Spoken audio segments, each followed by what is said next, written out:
যুব ভারতী স্টেডিয়ামে যে ঘটনা ঘটলো, কলকাতার ফুটবলের এক কলঙ্কময় দিন, যুব ভারতী স্টেডিয়ামের জন্য একটি কালো দিন। আমরা জানি গত রাত থেকেই রাত জেগে কলকাতা শুধু শহর নয়, রাজ্যের বিভিন্ন প্রান্ত থেকে মানুষ এসে উপস্থিত হয়েছেন যে সকালে মেসিকে দেখবেন। বিনামূল্যে নয়, তাদের অর্জিত অর্থ দিয়ে কেউ 4,000, 5,000, 12,000 টাকা দিয়ে টিকিট কেটে সে মেসিকে দেখবেন। কিন্তু আমরা দেখলাম কি, দর্শকের আসনে যখন টিকিট কেটে সাধারণ মানুষ উপস্থিত হলেন, মেসি যখন মাঠে পৌঁছালো, দেখতে পাচ্ছি আমরা তাকে ঘিরে রেখেছে কারা? এই শাসক দলের নেতারা এবং তাদের আমচা চামচাগুলো। ফলে যে আশা নিয়ে রাত জেগে অপেক্ষা করছেন, যে আশা নিয়ে টিকিট কেটে মেসিকে দেখতে চাইছেন, সে আশা তারা ঠিক হলো না। ফলে বিশৃঙ্খলা হলো।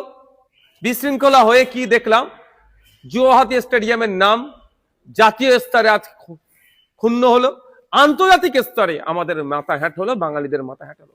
এর সম্পূর্ণ দায় রাজ্য প্রশাসনের, রাজ্য সরকারের, তার ওই মন্ত্রীগুলোর, সাথে সাথে যারা অর্গানাইজিং কমিটিতে আছে।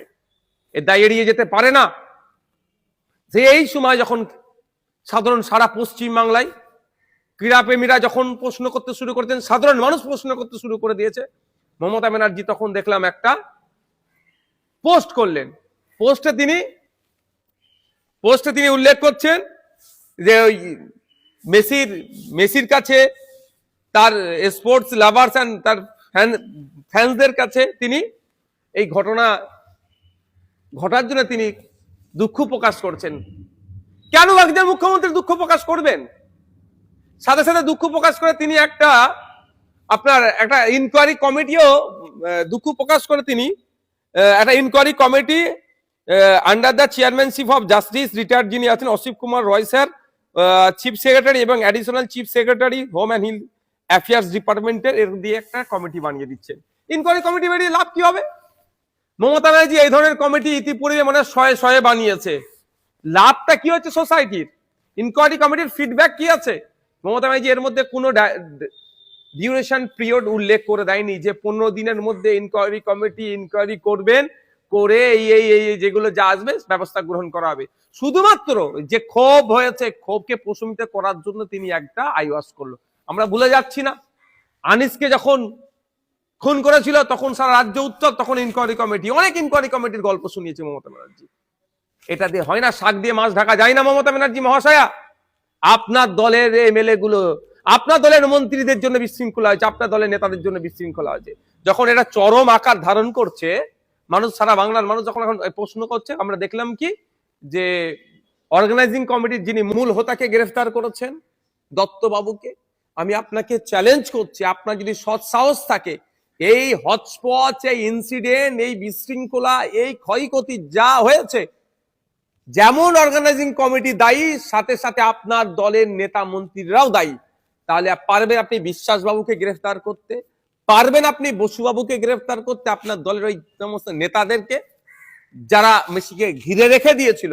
আর দত্তবাবুর সাহস নাই আপনার দলের নেতাদেরকে বলা, স্যার আপনারা একটু সরে যান বা দর্শকরা দেখবে। কারণ আপনাদের দলের নেতারা ঘিরে রেখেছিল এই বিশৃঙ্খলা করাতে। আপনারা, যে দত্তবাবু যতটা দায়ী, বিশ্বাসবাবুও দায়ী, বসুবাবুও দায়ী। এদেরকে কি গ্রেফতার করতে পারবেন?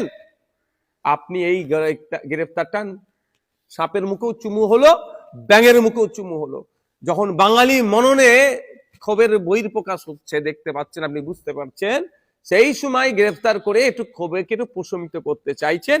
আর এই অরূপ বিশ্বাস, সুজিত বসুদেরকে আপনি আড়াল করার চেষ্টা করছেন। আবার একটা আমার সন্দেহ হচ্ছে, আর এই দত্তবাবুকে আপনি গ্রেফতারের নামে হয়তো প্রোটেকশন দিলেন। মাননীয়া, আপনি একবারের জন্য বললেন না যে যারা গরিব মানুষ অর্জিত অর্থ দিয়ে মেসিকে দেখার জন্য টিকিট কেটে গিয়েছিল, সব টিকিটের টাকা ফেরত দিতে হবে। আপনি বলুন আর নাই বলুন, আমি আপনার বলে রাখি, আইন সবার টাকা ফেরত দিতে হবে, নাইলে আইনের মাধ্যমে বুঝে নিয়ে যাবে। সাথে সাথে আপনি একথা বললেন না কেন যে যুব ভারতী স্টেডিয়ামে যে ক্ষয়ক্ষতি হয়েছে, সেই ক্ষয়ক্ষতি ওই অর্গানাইজিং কমিটিকে ভরপাই করতে হবে, ওদেরকে ভর্তুকি দিতে হবে, ওদেরকে পূরণ করতে হবে।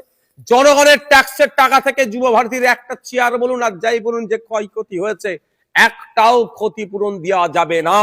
অর্গানাইজিং কমিটিকে সমস্ত ক্ষতি পূরণের ব্যবস্থা করতে হবে। এটা আপনি বললেন না, কিন্তু এটা আমরা দাবি তুলছি, এই ব্যবস্থা করতে হবে। যুব ভারতীর মতো স্টেডিয়ামে যে আজকে তাণ্ডব চলেছে, এটা ভাবে কোনোভাবেই কাঙ্ক্ষিত নয়। সাধারণ মানুষদের উদ্দেশ্যে আমার বার্তা এটাই, যে যুব ভারতী স্টেডিয়াম একটা জাতীয় সম্পদ, সেই সম্পদের রক্ষণাবেক্ষণ করার দায়িত্ব আপনার আমার, এটাকে আপনাকে আমাকে রক্ষা করতে হবে। এটা কোনোভাবেই কাঙ্ক্ষিত নয়। আমাদেরকে আরো ধৈর্যশীল হতে হবে, আরো আমাদেরকে ধৈর্যের পরিচয় দিতে হবে, দায়িত্বশীলের পরিচয় দিতে হবে। আমি আশা করবো এই ধরনের ঘটনা আমরা সাধারণ মানুষ আমাদের দিক থেকে আগামী দিনে হবে না। পরিশেষে আমি মমতা ব্যানার্জির কাছে আমার বার্তা, যে আপনার লাস্ট 5 বছরে পশ্চিমবাংলার ফুটবলের ব্যাপ্তির জন্য কি কি পদক্ষেপ গ্রহণ করেছে আপনার দপ্তর, স্পোর্টস ইউথ অ্যান্ড স্পোর্টস দপ্তর, আপনি জানেন? একটা সময় ছিল ভারতীয় ফুটবল টিমে 8 থেকে 10 জন বাঙালি ফুটবল প্লেয়ার থাকতো, আর এখন খোঁজ নিয়ে দেখুন ভারতীয় ফুটবল টিমে একটাও বাঙালি প্লেয়ার আছে কি না নাই। এই দুরবস্থা কেন? আজকে বাংলার ফুটবলাররা উঠে আসছে না কেন? বাংলার ক্রীড়াবিদরা জাতীয় স্তরে আন্তর্জাতিক স্তরে ভালো পারফর্ম করতে পারছে না কেন? এটা কি কোনোদিন বিবেচনা করেছেন? না একবার করে মেসিকে নিয়ে এসে ঘুরিয়ে নেবেন, ভাবছেন সব উন্নতি হয়ে যাবে স্পোর্টসের? হ্যাঁ, তারা বিশ্বের খ্যাতনামা প্লেয়ার, তারা আসবে, তাদেরকে আসুক, সাথে সাথে আমাদের স্পোর্টসের ডেভেলপমেন্ট হোক। তার জন্য কি ব্যবস্থা গ্রহণ করেছেন মাননীয়া?